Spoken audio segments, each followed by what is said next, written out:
right, welcome everyone back to what is turning out to be a crazy series. We've got ourselves Game 4 coming in between Iridescence Gaming and Scum. Now, I gotta set the stakes a little bit because it's been a couple of hours. There's a few new people coming in here. So, a quick recap on what's happened so far. From the side of Scum, game number 1, things were a little bit slow in the laning phase, but about the 10 to 15 minute mark, they found some good teamfight collapses, and the game just fell apart from there for Iridescence. It just completely went sideways. Every teamfight went in the favor of Scum, and they found victory very quickly thereafter. Game number 2, Iridescence, something happened. They got the magic. They had an aggressive jungler that kept coming into the bottom lane, got carry super fed, and they destroyed the game. Random Capitals also popped off on the Aatrox in the top. A second game number 2 win for the side of Iridescence.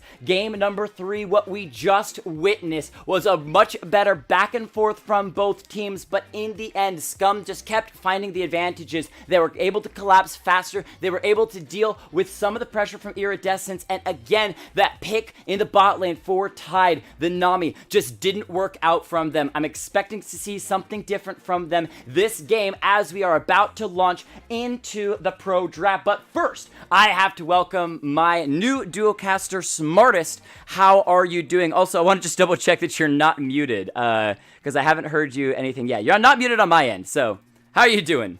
No, yeah, you're definitely muted somewhere because I thought there was something going on here, but I've got your volume up. I've got it unmuted.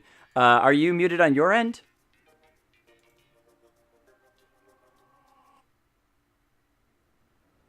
Well, this is why we didn't start the pro draft too much. We're trying to figure this out. Maybe we need to reset. Hey, we could hear you. Hey. Figured it out. NA production. It's what happens when you bring new people in. But we are ready to go.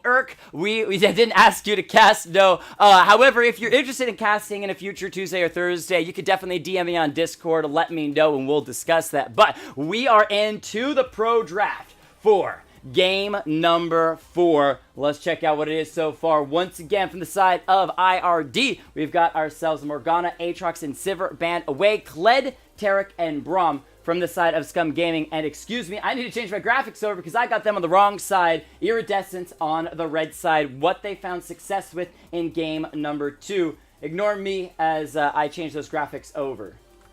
Oh, I like the Xayah Rakan coming in. You know, this is a combination that doesn't really get too much show light anymore. When, you know, you have cheese lanes like Tarek coming in, you have Lucian Braum. A lot of that's been taken away this round, you know, with Tarek and Braum both being banned away. The Xayah Rakan is really good at dealing also with champions like J4. The Malzahar blind pick, I think, is a little bit interesting. Maybe it's more of a comfort pick for them. Typically, Malzahar is something more you look for, you know, if you have a very oppressive mid laner or assassin mid laner that you need to sort of shut down melee lane. You see it picked a lot against champions like Aatrox, but they chose to ban it away anyway.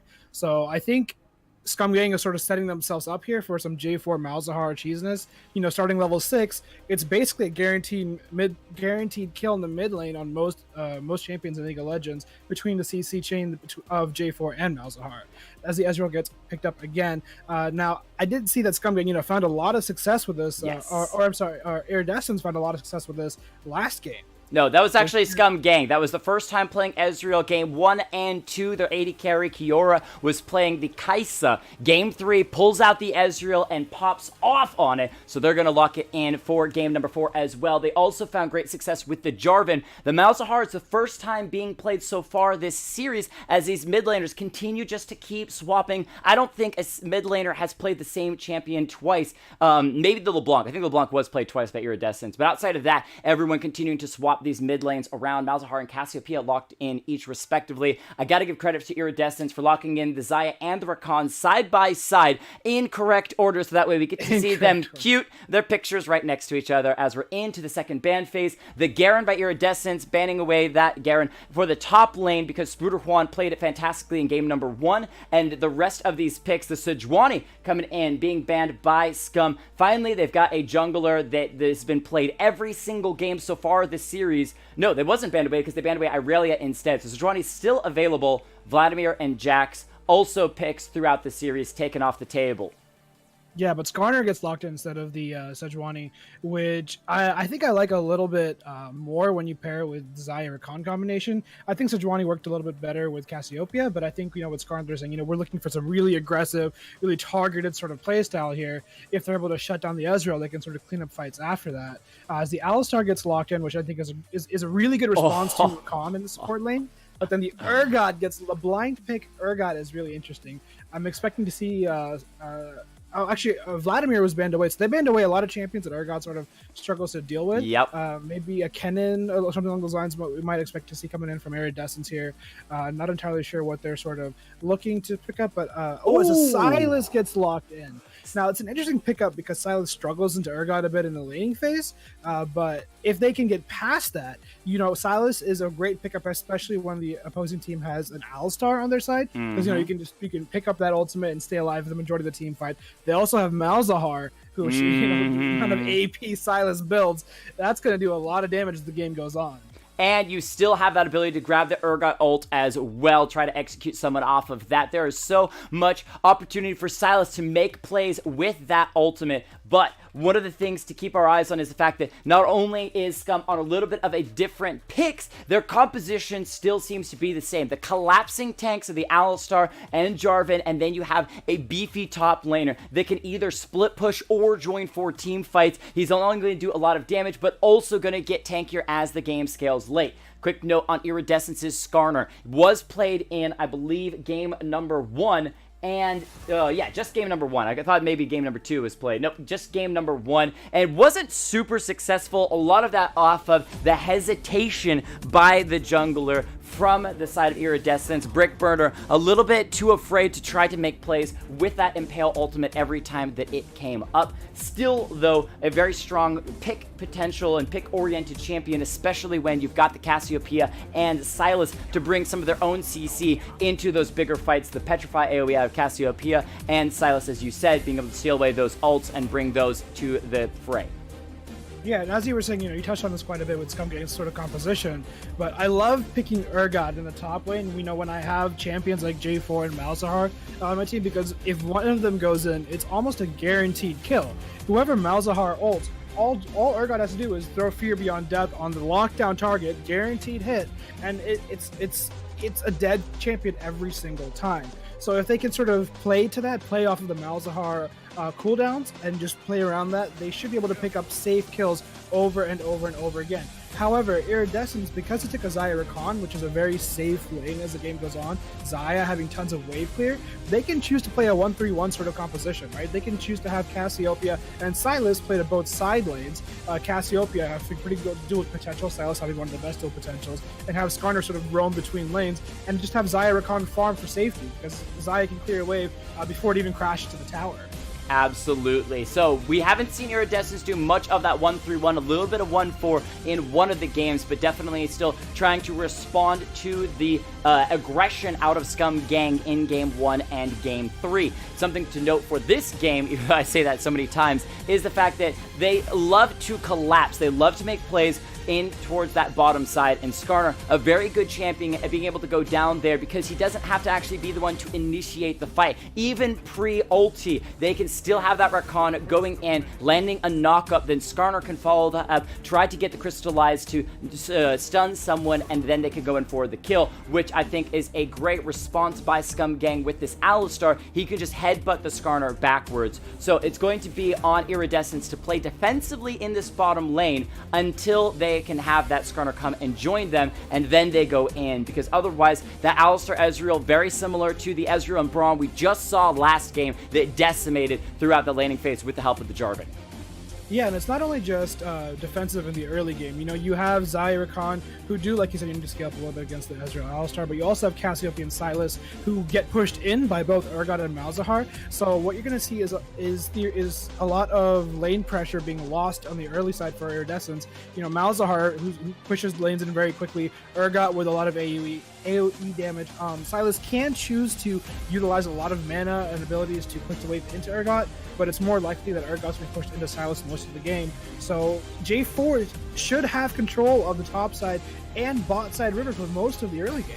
So, that's important when you're playing against Skarner, who tries to maintain control of pillars And I really want to see Iridescence sort of try and, knowing that, try and maybe set up some, 2v1 sort of playstyle. Saying, okay, we know J4's on the bot scuttled side area. Let's look for a 3-man towards top side. I want to see them sort of lock someone down with the Cassiopeia, with the Silas, with the Skarner. And I mean, there's no reason to look for just 1v1 plays against this time, right? They have so much CC among them between the Urgot, J4, Malzahar. There's no reason why Iridescence should be looking for 1v1 sort of fights here.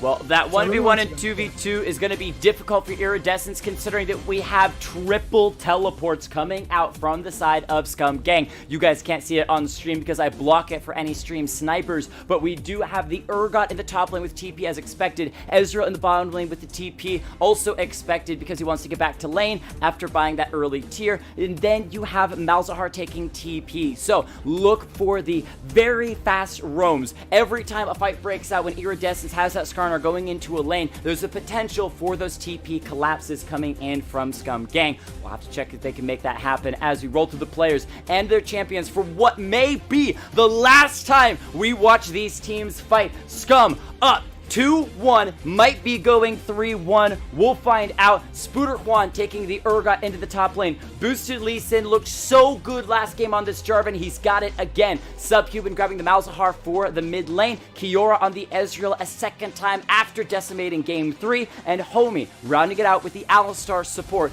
in the bottom lane. And for the Iridescence team, we have Random Capitals running the Silas in the top lane, Brick Burner running Skarner in the jungle, Dodo is a Flores running Cassiopeia in the mid Your lane. guess is as good as mine.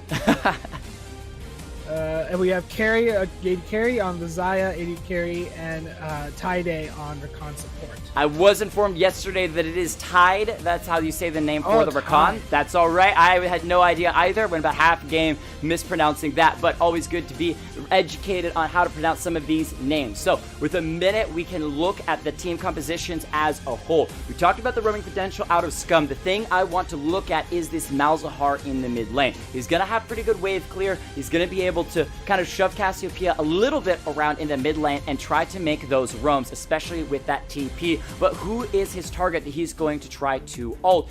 Is the potential for the Silas, because he's fairly mobile. Xayah, she's got her Featherstorm. It's going to make that a little bit difficult. The one that sticks out to me is this Rakan, because he loves to engage. He loves to go in, and if he doesn't find that quickness ultimate taunt onto Malzahar, he's going to be literally walking into the enemy team saying, hey, ult me, and Malzahar could freely do that. So keep your eyes on QSSs being bought this game from the side of Iridescence to deal with Malzahar's ult, but also from the side of Scum to deal with Skarner's Impale. Didn't look so good on it game number 1. That's why you did see many QSs there. But if this game starts to snowball in Iridescence's favor, someone's going to be buying QSS on Scum. Yeah, absolutely. I think most likely you're going to have, Xayah picking up the QSS. I doubt we'll see a QSS coming out on the Silas, but it's plausible, if he has enough of a lead, just wants to utilize it. I expect Zanya's being the more reasonable pickup there. The one thing, though, to note, especially in this game, is that it's all about the vision on the J4, because Scum has, gotten such a good draft this game. Wherever J4 chooses to put his attention to, he has possibilities everywhere, right? If he wants to go to the bot lane, he has Alistar to help set up the play. Follow up, with the flag and drag off of the headbutt pulverized combination. He can look to go to the mid lane once Malzahar has hit 6, because it's a guaranteed lockdown there. Or he can look to go top lane with Urgot, who can utilize the split, or Fear Beyond Death, just guarantee a kill after the flag and drag or Cataclysm connects on the Silas, who has limited abilities in his kit to get away, only having Scum to try and get out of the situation.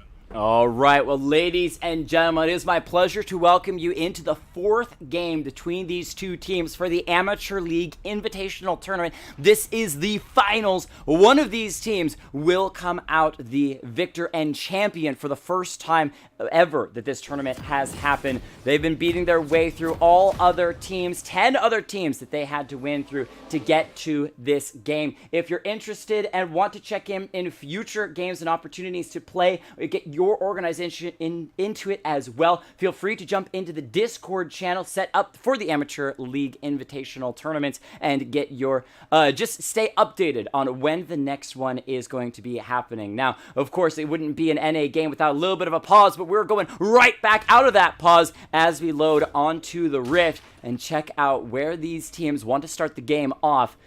Because for Iridescence, this is the moment that they really have to make everything count. Because if they lose this game, it is done and over for them.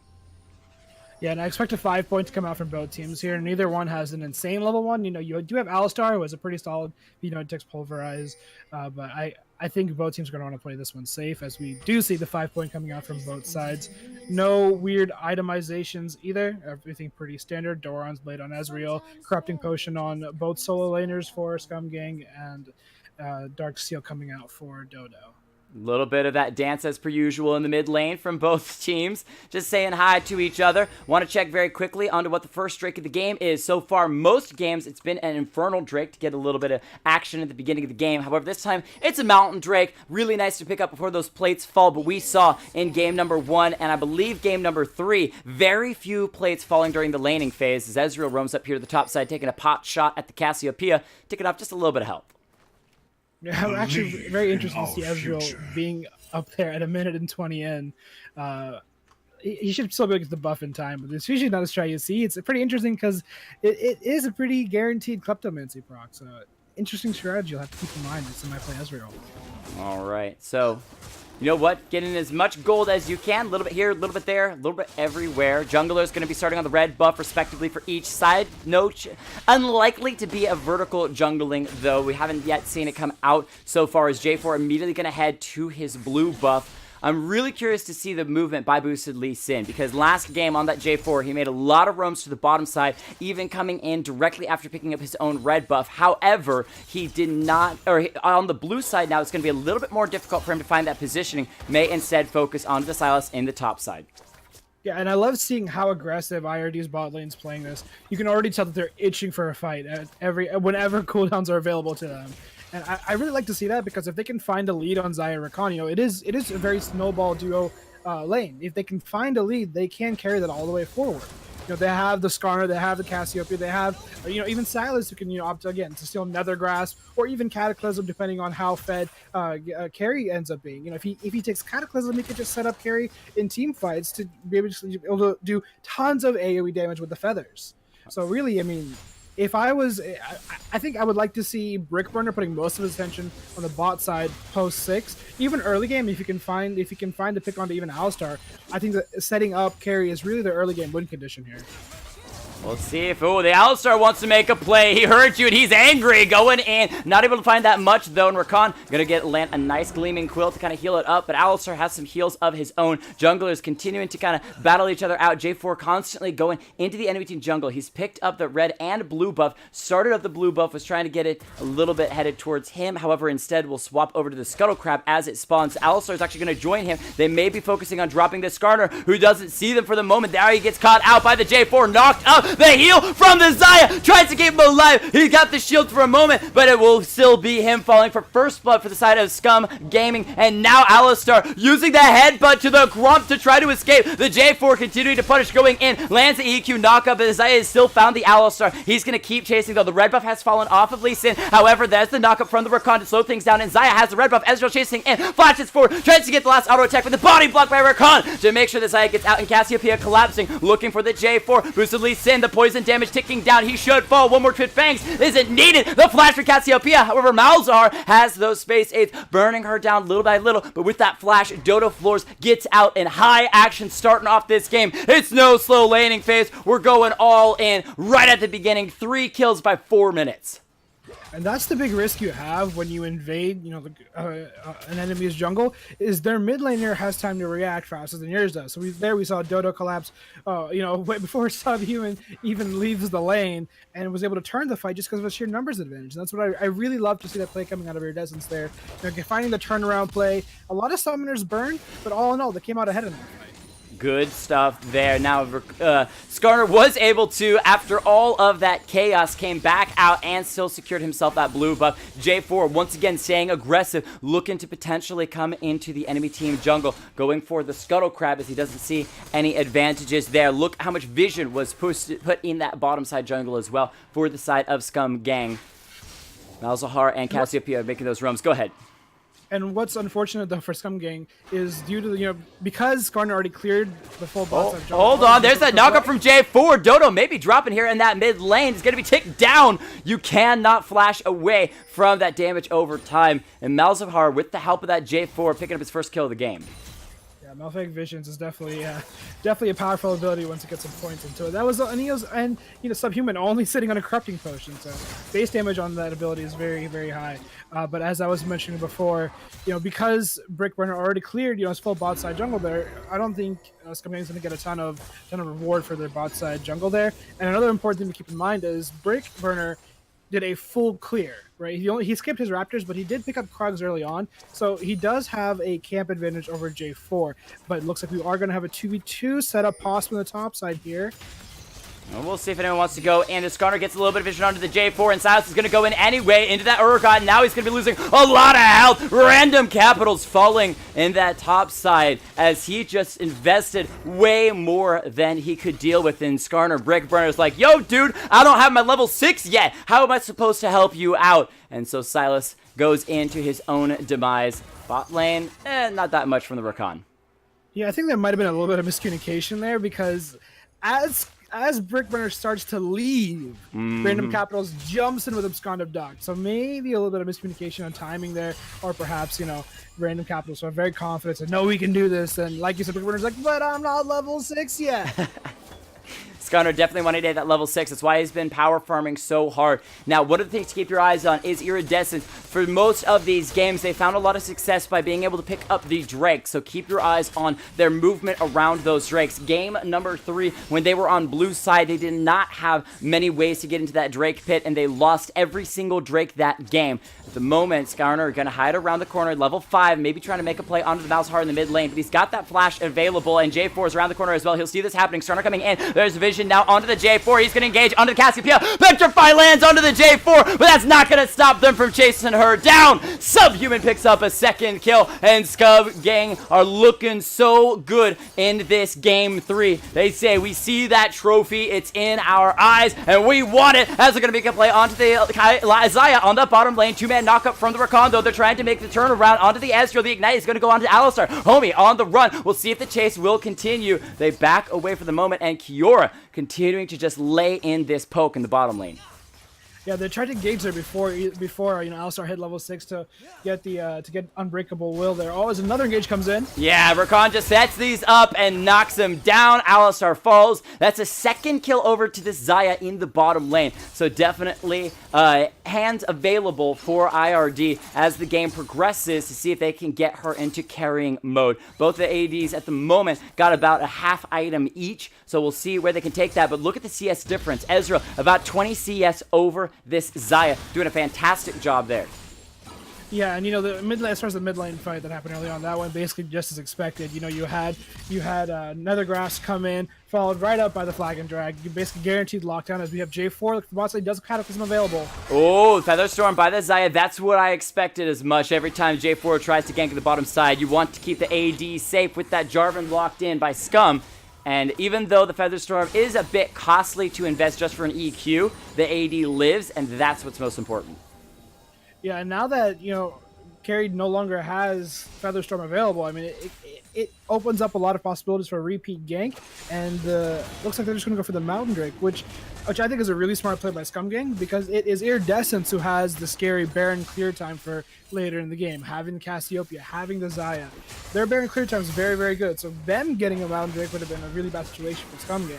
So I like the proactive play they made here to pick that up for themselves. The first Drake of the game going to go over to Scum, and they did this so well in game number 3, picking up those Drakes one after another. They shove out the bottom lane, grab the Drake, shove out the bottom lane, grab the Drake, and they're doing it once more. 2,000 gold lead at the moment. Also wanted to mention the, again, low focus on the plates so far, only about 3 to 4 plates off of the turrets from IRD, as they have yet to be able to pick up any of their own. And Random Capital's in the top lane, saying even in CS against the Urgot, but after that gank up there when he fell, hasn't been able to find that much.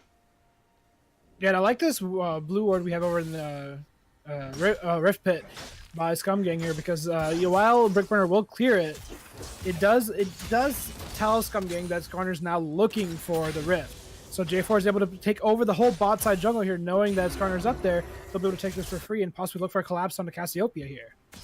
We'll see what happens. Is that J4 and Malzahar gonna get that blue buff? At least I actually think it might have been down already. But anyway, they're gonna move in onto the Cassiopeia. However, that's the Skarner here. He's got that level 6. He's gonna be ulted by the Malzahar, and the J4 comes in as well. Two-man petrify one more time from the Cassiopeia. The Impale pulls the Malzahar underneath the turret. He's gonna take a shot. The Flash Force out, but the Silence is here. Dodo picks up one. Malzahar set up and dropped down. It's the ultimate stolen by Silas. Seals away the Malzahar ultimate. Now we're trying to make play in the bottom line. The Ignite ticking away. He's going to be forced backwards. However, the Urgot fight in the mid lane, he's dropped that ultimate on somebody we can't see at the moment, as the fight on the bottom side has petered out. All members with blinking health bars backing away. The Ignite has already been used by both supports, so there's no chance that they will try to go in and flash in for that. However, the Skarner, speeding his way to the bottom side, will be seen by a ward, and so no more fighting there. And that was such a good play by Iridescence, all right? Brickburner finding the perfect impale to pull Subhuman into tower range, eat a couple more damage there. Dodo getting another two-man ultimate from the Flag and Drag engage, timing it well so that, you know, because he's timing it every time. With the Flag and Drag, it's a guaranteed connect. So them finding that play was crucial, and then it was random capitals with the roam to guarantee the play. I think that was so well done. So well done. You really have to give props to the communication had in that particular fight. Random Capitals didn't even have to utilize TP for that fight. Still has TP to utilize for a potential next Dragon play or a bot lane play, which is exactly where I want to see Brickburner go next. Wow. Collapse up in the mid lane here. Okay, interesting choice. I think the Jarvan may have missed his flag, and so he only gets the not drag part. The Lance just gonna get a little bit of poke onto the Cassiopeia. Bit of a silence from the Malzahar, but unable to find anything else. That would have been such an easy kill if the flag and drag had actually worked out, and because she did not have flash or ghost available. But maybe rotating back around to try it again, as he's still hanging around that mid lane. True shot barrage from Ezreal, dropping the Xayah low, and so they're going to start that recall, head back. That means more plates going over to the hand of Scum's bottom laners. Yeah, and also interesting as far as a fight breaks on top lane here. Urgot going in. Well, we'll see what he can do. He's chunking down the Silas at the moment. Hold on. The Silas steals the Urgot. Oh, but the Urgot flashes it away. He doesn't have his available. It's still on cooldown. But when it comes back up, he could try to make a play for Silas. And that is why Silas is going ahead and hitting that recall button. Skarner being forced out at the moment. The J4 clearing a bit of vision. This 2v2 would favor Scum at the moment. Cataclysm available for the Jarvan as well. We'll see if he commits it. Yeah, and Brickburner doesn't look for an engager. He just needs to threaten, saying, "Look, hey, listen, if you try something, I am here." So he just wants to try and say, okay, you know, try and push Boosted away from the lane. Saying, we don't want to look for this. It's risky. We just want to play the farm game. And I think that's exactly what they need. But Boosted take this opportunity to start up Rift, looks like.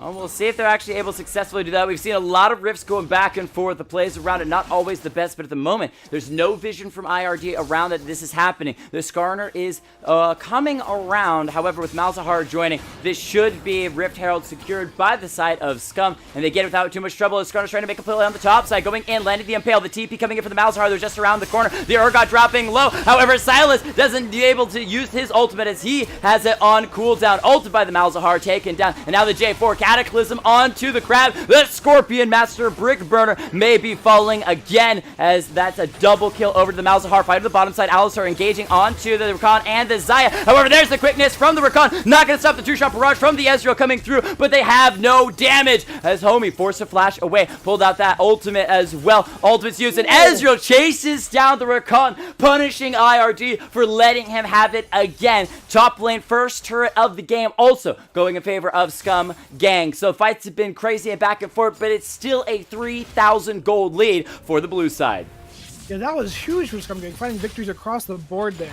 Right, we saw how well J4 fits into the team composition there, between especially with Subhuman there. Kiora finding a beautiful play. This is another Karen. Oh, as Featherstorm comes in. Oh, actually will get the kill on the Alistar. The Ignite comes down. Ezreal flashing in. However, he is past the turret range, so it won't be going down. There is the Rakan coming in, though. We'll see what he can do, as Kiora is going to be in trouble. Oh, just barely Arcane shifts the knockup by the Rakan, and will be joined by the Urgot. But Cassiopeia still coming around. Uses the Ghost, has the Blast Cone to hop over the wall. Straight onto the Ezreal. Arcane shift should be up here in a moment. Twin Fangs Phoenix takes him down, and now the Cassiopeia has to run. Ghost will not get her out. The Petrified just a bit too late. So it is still a, let's count it up, 1, 2, 3, 4, 2 for 2 trade overall through a very long fight on the bottom side of the map. But the Mountain Drake has been started up by Strider. Juan might be caught out here. Rakan trying to make a fancy play with the knockout, won't be able to do it. The Skarner grabs himself that relic and now speeds away for the moment as Scum is fighting for the second Mountain Drake.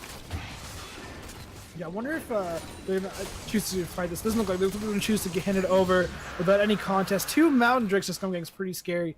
Even though they don't have the greatest Baron clear time with Urgot, if they choose to have Urgot play with the team, they can choose to burn it even at 20 minutes at this point. You know, with 2 Mountain Drakes, the team composition doesn't even matter too much. You clear epics so quickly, and this really opens the doors for Scum Gang to really choose how they want to play this. They can choose to play, they can even choose to play a 4-1 sort of composition here with Urgot, or they can choose to just run it in as 5 because of the fact that they have Malzahar J4 lockdown with, again, the Urgot and an Ezreal who is only going to get stronger. You know, he's sitting on the Mana Moon. He's at 323 stacks.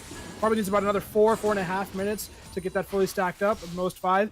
At that point, I mean, it's a pretty scary team composition they got going for them. But he's got 2 items, whereas you look at the Xayah only finishing off that Reaver? Excuse me, Essence Reaver, that's it. Oh, hold on, Petrify onto the Malzahar. However, he doesn't care. He's still going to be going in. The silence is going to land, and that will tick down the Cassiopeia. Killing spree for the 5-1 Malzahar. The Alistar going to be engaged upon, though, by the, hold on, what was that impale? Urkon going in, looking for the quickness of multiple members. Featherstorm from the Xayah. Finds herself a couple of roots. However, the Urgot coming into the backside of the fight. Going to take down the Xayah, and that is a beautiful TP in by Spider Juan. And look at all of those TPs coming through from Scum. They again collapse. They find themselves 4 kills. Only the speedy Rakan gets out alive, and IRD are wiped off of the Rift.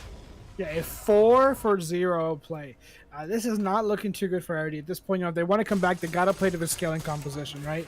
They have Xayah, they have Cass. They say, okay, we gotta figure out how to make this game last a bit longer. We are just taking way too many fights. Instead of committing to all these fights, I want them to see them play more towards wave clear, right? They have Cassiopeia, they have Xayah. Have Xayah go mid, have Xayah just clear the wave, put Cassiopeia either top or bot at this point. While the 3rd tier tower was up on bot side, it would have been ideal to have Cass there.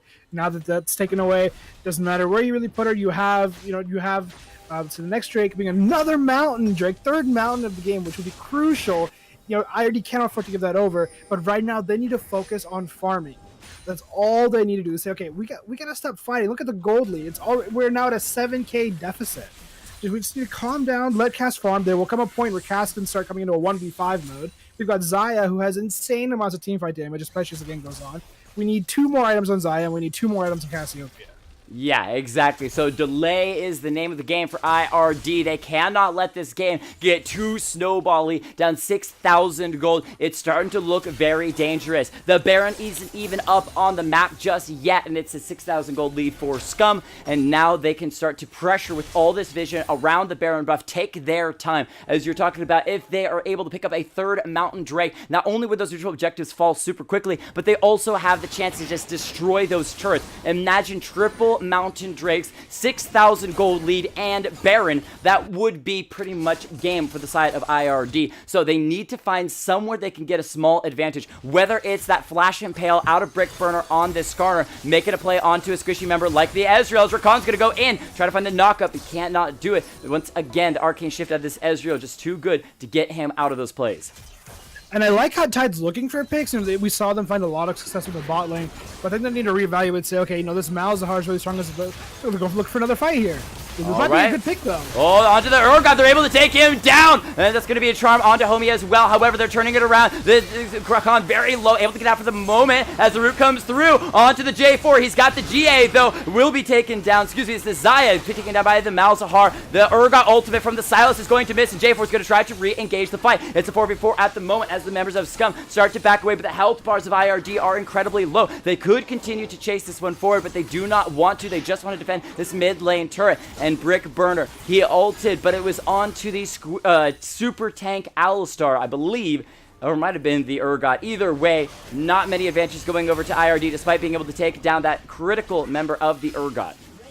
Yeah, and even though even though they found the pick and it traded 1-for-1, it's still Scum Gang who comes out on top because because of how low IRD was, they were able to push tower for free. Yeah. So I mean, ultimately, it's still went in their favor. And again, while in a situation where both teams are in a neutral state, that would have gone completely in IRD's favor, right? But because of how far ahead Scum Gang are, even though it was IRD who found the crucial pick, they still weren't able to fully capitalize on it. Well, and that's where, from the side of IRD, when Scum make a mistake, you want to see them capitalizing off of that and actually finding something. They started the fight off excellently by picking up that Urgot, but the Alistar, being that frontline tank, he was charmed by the Rakan, but that was it. They couldn't go forward anymore. The Rakan still falls, but that is a happy member to lose in the case of that Urgot, and now here comes that third Mountain Drake, picked up by Scum. No contest from IRD, and again, the curse of passivity. They just continue to try to play this response game, and it's not working out for them. Right, and now it's pretty scary game for IRD because Scum Gang can just choose to take this Baron whenever they want to. They can have Malzahar now go to the bot lane with TP, even have Kiora go to the bot lane with TP, but more ideal for some people to go down there and look to just 4-1 it. They can say, okay, we're just gonna 4-man group. We're stronger than you with the 4-man, and our solo laner will kill any solo laner you bring to the table. Oh, they might be able to catch the super speedy Skarner. All right, he's able to find those relic speed boosts and get himself out. However, that vision that they just laid is immediately turned around and gone because Scum could just walk right over the map. They have control over most of this mid to the enemy team's side. True Shot Barrage from the Ezreal going to slow down Silas, trying to split push on the bottom side of the map. He's going to back away for now, but he does have TP available, so if a fight breaks out, he can join his team. But most of IRD just sitting around, unable to do anything. Now they're going to try to respond to the Baron being started by Scum Gang. Yeah, and I mean, even though, like I was mentioning before, look at how fast the Baron's dropping. 3 mountains.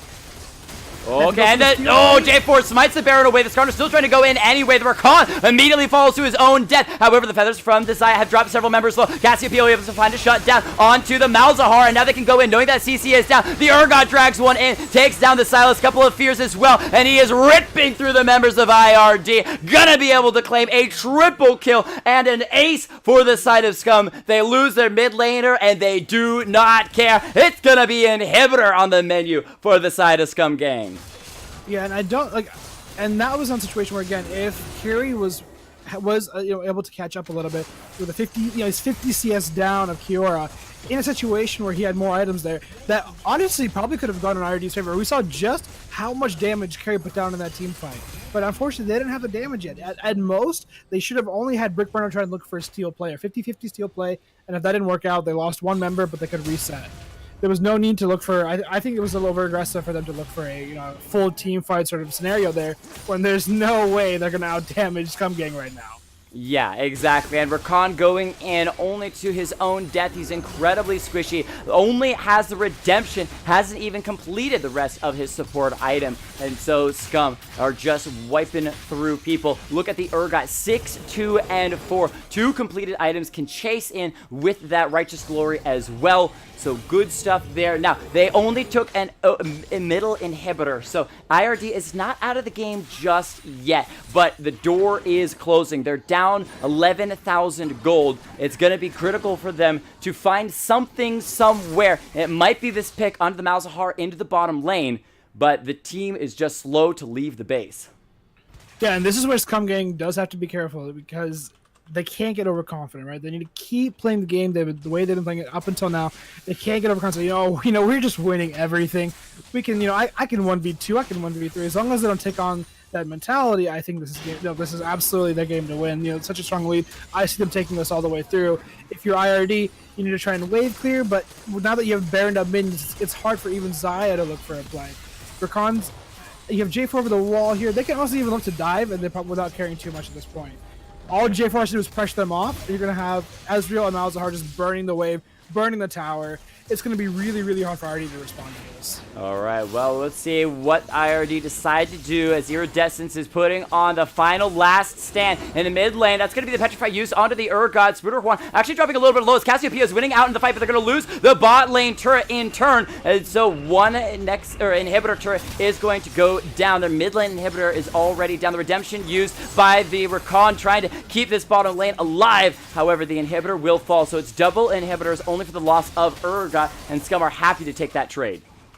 Yeah, absolutely. I mean, now this is another, with the passiveness of IRD here. They had the numbers advantage there.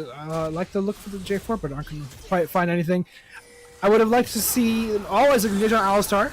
Oh, can they find something here? They found another kill. The True Shot Barrage dropping the Zion Rakan low. However, they are still alive. Critical for the side of IRD. However, the GA is still up on Jarvan. He's going to aggressively step forward, looking for the Cataclysm. He won't use it just yet. Maybe wants to line up that flag and drag first. The Ezreal's around the corner. The Urgot TPing into this fight for this top lane inhibitor turret, and they will be able to knock it down. The Rakan going in, but the rest of the team is not there to follow up, and he's just immediately CC'd. The Skarner dropping low, forced to flash away. The Cassiopeia on the run. Dodo Flores had a pretty good game, but unable to be the carry for the team. The Nexus turrets are the only thing standing between Scum and the victory of the Amateur League Invitational Tournament for the spring of 2019. They're going to be backing away for the moment, and Skarner's going to find the Impale onto the Malzahar. That's going to be one more kill going over to IRD, and Cassiopeia's in the backside of the fight. Going to pop the GA on the J4, however, goes down for that. Rakan, not Capital, the Silas goes in. He's inside of the Jarvan pit, and it's taken down. Tried to get the 3-man fear with that. Skarner still aggressively stepping forward, but J4 goes right back in, takes down the Xayah. Ezreal pokes away, double kill. Didn't need the kills again. The rest of his team had his back as the Rakan, the last man standing, trying to make a defensive play around the mid lane, but it's only an execute onto the Urgot. One Nexus turret is down. Ladies and gentlemen, it's been an insane series and an even more insane finish, but Scum Gang will take game number 4, and with it, the Amateur League Invitational title for champions. And honestly, they just won that game on all fronts. They won in the draft phase, they won in the early game, they won the mid game, late game. They took everything that game. There was not a single objective, not a single tower IRD was able to pick up. Amazing, amazing stuff. And Scum Gang, they played hard during the group stage. They played hard during the quarterfinals. They kind of lucked out in the semifinals, but they show why they are deserving of the champion title for the Amateur League Invitational. This is the first time that it has been done with these organizations. 6 different organizations submitted, 2 teams each, 12 teams battled together, and in the end, it's Scum Gang that will take victory and be the champions. Yeah, and honestly, kudos to them. They played that so well. They played exactly to their draft phase. The only thing they got outdrafted in was in the bot lane with the Xayah Rakan, and they lost the early game there. But across the board, elsewise, they won. And even Ezreal came back with such a vengeance, dishing out such ludicrous amounts of damage. If you look at the damage charts, you see Ezreal basically doubling anyone else on his team. Honestly, all 5 members have played that game so well, and the series very well.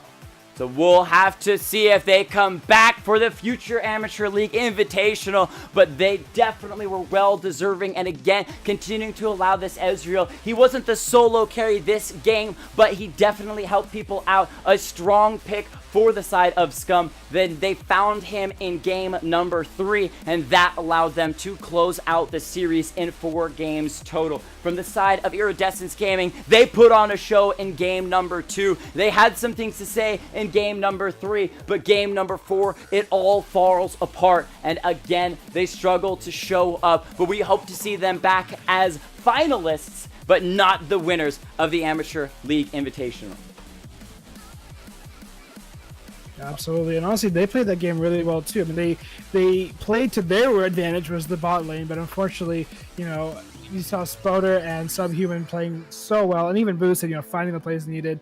So, I mean, ultimately, it came down to who was able to execute off their playstyle more in the entire series, and it was pretty convincingly Scum Gang. So, I mean, I don't think, if you're already, you go away from that saying, we got absolutely demolished. I mean, game number 4 was a little rough, but all in all, the series, they came back with a vengeance. They took game number 3. I think you walk away, or sorry, game number 2. You think you walk away from saying, there's things for us to learn here, but all in all, it was a good set. It was a good series. We put up a fight. Absolutely, but in the end, only one team can reign supreme, and it is going to be the side of Scum Gang from 3-0 Esports. We want to thank them for submitting the team. They did a fantastic job throughout the series, and with that, ladies and gentlemen, we now know the victors for this series, and we are going to celebrate Scum Gang and their victory. If you know them, be sure and congratulate them here at the desk for these games. I've been Jake Kelton hosting, joined by Smartest for this casting series. We want to thank you for all coming out. If you want to keep track of future Amateur League Invitational tournaments, be sure and join the Discord to keep your eyes on when the next event is and maybe submit your team for it. But for now, here at the XLNC casting desk, we're going to say thank you so much and have a fantastic night. Any last words, Smartest? Nope. Thanks for coming out, everyone, and you all have a wonderful night. We'll see you next time.